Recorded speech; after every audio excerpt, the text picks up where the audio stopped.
I'm Matt Wake, and we own Wake Contracting. My wife and I run the company. We're from a little city, New Haven, Indiana, outside of Fort Wayne, Indiana, which is a much bigger area, but we do residential and commercial renovation.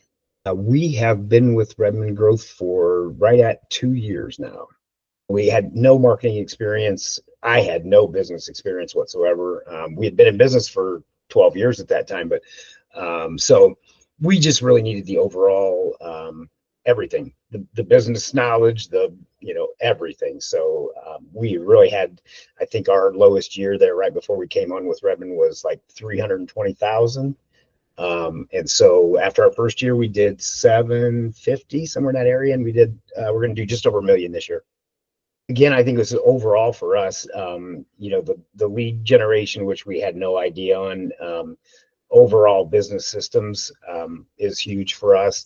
The call scripts, even the simple stuff, the sales stuff. We just hadn't done a lot of that stuff. So I think that just really overall impact for us has been great. And obviously we just talked about the profitability and the cash flow has all been so much better for us.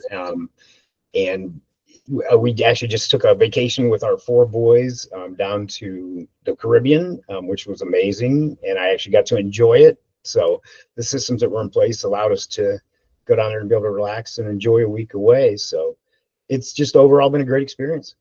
I think a lot of these contractors, probably the same as I do, don't have any formal business education. And it was really shocking. Like I said, I had been in business for 12 years before we started with Redmond Growth. So I thought I had a pretty good idea how to run a business until I really started being taught what a business actually looks like. So yeah, I just think the systems and all that stuff are just huge. It really changes the way you operate on a day-to-day basis.